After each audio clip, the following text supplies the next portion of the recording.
आप प्रेयर करते हो? बिल्कुल नहीं। कुछ नहीं। भगवान को मानते हो? नहीं मानते हो? मैं कुदरत को मानता हूँ। Do you believe in God?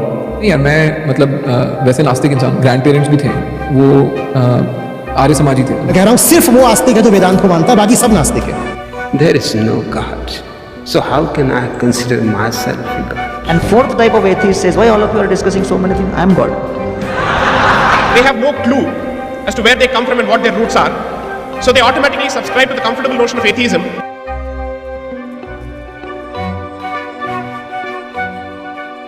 तो इनका नाम हिमांशु है और ये अपने आप को नास्तिक बताते हैं और इन्होंने प्रेमानंद जी हो, अनिरुद्धाचार्य जी हो, मोघ लीला जी हो, इन सब के ऊपर वीडियो बनाई है। तो आज इनके कुछ प्रश्नों का उत्तर दूंगा और साथ ही साथ आप सबको ये भी समझाने का प्रयत्न करूंगा कि हम जिज्ञासा और नास्तिकता में अंतर कई बार नहीं कर पाते। आज अधिकतर यूथ स्वयं को जिज्ञासु दिखाने के लिए, साइंटिफिक दिखाने के लिए नास्तिकता की ओर बढ़ता जाता है, चलता जाता है और उसको स्वयं ही ये पता नहीं चलता। आजकल नास्तिकों की भी संख्या बहुत बढ़ती जा रही है। इन सभी चीज़ों पर बात करेंगे, लेकिन सबसे पहले इनके प्रश्न का उत्तर देते हैं। इनके पहले प्रश्न का कि इन्होंने प्रेमानंद जी की बात पर आपत्ति प्रकट करी कि प्रेमानंद जी बोल रहे हैं कि डरो, थोड़ा डरो, भगवान की भक्ति कर लो। क्या जरूरत भजन की है? बिना भजन के डरो। आज समझ धमकी कहाँ से आई? डरो मत, भजन करो वरना ऊपर वाला तुम्हारे साथ बुरा करेगा। तो इसके कहने का अर्थ क्या है किसी को भी समझ में आ जाएगा, लेकिन इनको समझ में नहीं आया। इन्होंने बोला भक्ति में डर किस बात की? अगर मैं भगवान की भक्ति नहीं करता तो मुझे डरना चाहिए। एक ऐसा कुतर्क ये पेश कर रहे हैं। तो इसका उत्तर मैं इसी प्रकार दूंगा। को डरना इसलिए चाहिए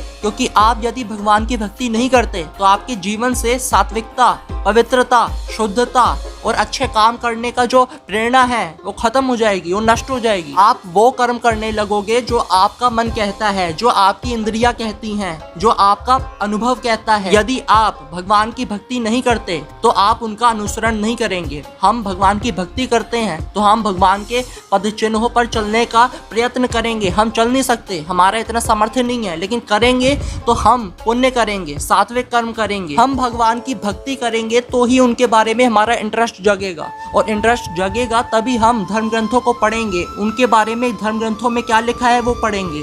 और जब धर्म ग्रंथों को पढ़ेंगे तो ही हमें समझ में आएगा कि हमें भी मर्यादा में रहना चाहिए, क्योंकि हमारे भगवान श्री राम मर्यादा पुरुषोत्तम है। उन्होंने अपना जीवन मर्यादा में जिया। उन्होंने अपनी इच्छाओं को नहीं बल्कि धर्म को आगे रखकर ही सारे कार्य करे। लेकिन आप भगवान की भक्ति नहीं करोगे तो आप उनके प्रति इंटरेस्ट नहीं दिखाओगे, धर्म ग्रंथों को नहीं पढ़ोगे इसलिए, और धर्म ग्रंथों को नहीं पढ़ोगे तो आप भगवान का अनुसरण नहीं करोगे। आपका जो अनुभव कहता है उसी प्रकार आप कार्य करोगे। और अगर आपका अनुभव ये कहता है कि जो मुझे अच्छा लगेगा मैं वो करूंगा, तो आप अधर्म भी करोगे। क्या अच्छा है और क्या बुरा है इसका निर्णय आप नहीं कर पाएंगे। हम कर सकते हैं क्या अच्छा है क्या बुरा है, इसका निर्णय हम कर सकते हैं, क्योंकि हमारे पास धर्म ग्रंथ है रेफरेंस के लिए, कि उससे हम ये तय कर सकते हैं, पता कर सकते हैं कि ये चीज जो मैं कर रहा हूँ ये सही है, धर्म संगत है, भगवान ने ये करने को उपदेश दिया या नहीं। तो इन टोटल आप कुछ ऐसी चीजें करेंगे जो धर्म के अनुकूल नहीं होगा, जो अधर्म होगा, जो आपका मन माना आचरण होगा, जो आपके मन में आएगा आप वो करेंगे। तो अगर आप अधर्म करते हो तो आप पाप के भागी बनते हो, और पाप के भागी बनोगे तो आपको दंड भी मिलेगा। तो इसलिए प्रेमानंद जी महाराज यहाँ पर आपको कह रहे हैं कि डरो थोड़ा।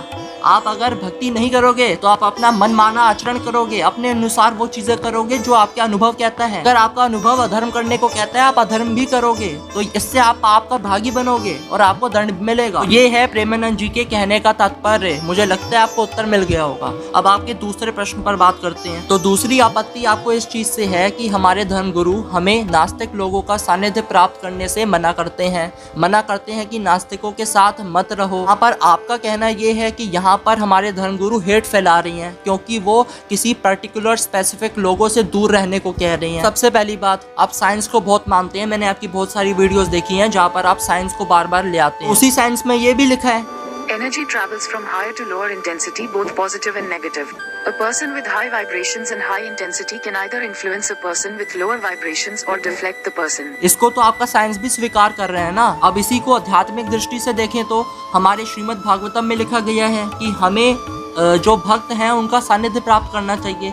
जितने भी भगवान के भक्त हैं और जितना हम उनका सानिध्य प्राप्त करेंगे उतनी ही हमारे अंदर भक्ति उत्पन्न होगी, उतना ही हमारे मन में भगवान के प्रति प्रेम भाव उत्पन्न होगा। इसी का उल्टा अगर हम देखें, हम नास्तिक लोगों का सानिध्य प्राप्त करेंगे, उनके साथ बैठेंगे तो हमारे मन में भी नास्तिकता पैदा होगी। अगर भक्ति पैदा हो सकती है सत्पुरुषों का, अगर भक्तों का सानिध्य प्राप्त करके भक्ति पैदा हो सकती है, तो नास्तिक लोगों का सानिध्य प्राप्त करके उनके साथ बैठ के जो नास्तिकता है वो भी प्रवेश कर सकती है, उत्पन्न हो सकती है। इसलिए कहा जाता है हमारे धर्मगुरुओं के द्वारा कि नास्तिकों का सानिध्य प्राप्त मत करो। तीसरा प्रश्न इनका ये है कि यदि ईश्वर हर जगह है तो जहाँ पर कुछ बुरा हो रहा है, कुछ गलत हो रहा है, कुछ अनुचित हो रहा है तो वहाँ पर भी ईश्वर है। और अगर हम ये माने तो इसका अर्थ ये हुआ कि ईश्वर में भी बुराई है, तो ऐसे ईश्वर को हम क्यों पूछते हैं? तो इसका उत्तर मैं आपको देता हूँ। अगर हम ये कहें कि भगवान जहाँ पर कुछ बुरा हो रहा है वहाँ पर भगवान नहीं है, तो भगवान की सर्वज्ञता यहाँ पर सिद्ध नहीं होती, बाधित हो जाती है। और एक बाधित ईश्वर मनुष्य के प्राप्तव्य का विषय नहीं है। मनुष्य उसकी भक्ति क्यों करे? क्योंकि वो स्वयं ही बाधित है। हम मनुष्य अबाध्य होना चाहते हैं, लेकिन हम जिस ईश्वर की भक्ति कर रहे हैं उसमें बुराई हो ही नहीं सकती। तो यहाँ पर हम उसकी सर्वज्ञता को बाधित कर रहे हैं। लेकिन हमारा ईश्वर सर्वशक्तिमान है, हमारा ईश्वर